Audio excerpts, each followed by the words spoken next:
And then, as he watched, he saw the first lantern light appear on the rocky outcrop at the far side of the cove below him. A light that danced and flickered, a light that should have meant a friendly beacon to guide a ship to safe haven. Any mariner would aim for that light. They had no way of knowing that it was as false as the hearts of the men who had lit it, a will-o'-the-wisp that would lead them to certain destruction on the rocks of this unforgiving coastline. And he knew he could no longer doubt what in his heart he already knew. They still walked the quiet lanes of Cornwall, those who plied this evil trade. They still holed up on moonlit nights and gathered with the storm cloud when a gale brewed out at sea. They hid in the thick sea mists and danced on the watery graves of the sailors whose lives they took. They fought over the spoils of their wickedness. The wreckers. Fierce determination hardened within him, his only answer to the despair and outrage in his heart. If he could, he would have killed them, every last one, with his bare hands. But that was not possible, and even if it had been, it would do no good in the long run. They had a leader, far cleverer than any of them. Without him they would have made a bad mistake long before now, and in their debauched madness put a rope around their own necks. And as long as that leader was free, no matter how many of his disciples were caught and hanged, there would be others greedy enough to take their places. It was this leader he wanted, and his mind was made up. He would see him brought to justice.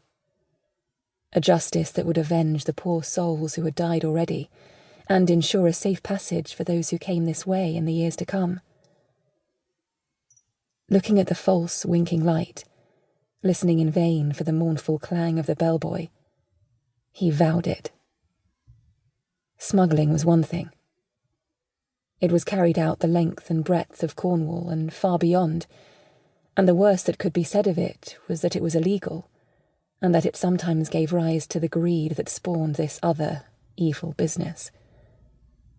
He would never be able to eradicate smuggling, nor did he much want to. But he was determined to identify the leader of the wreckers and see him hanged. If it cost him his own life, so be it. Whoever else was hurt in the process, so be it. The price would be worth the paying.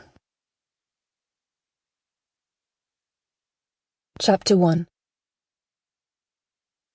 I am an old woman now. Sometimes I think how strange it is that I was young when the last century was old, and aged through the fresh, vibrant, hopeful years of the new century. In my lifetime I have seen so much change. Now, for example, there is gaslighting, where once it was all candles and rushlights. But though the story I shall tell you happened a long time ago, every detail is as clear in my mind as it was then. I shall never forget. How could I?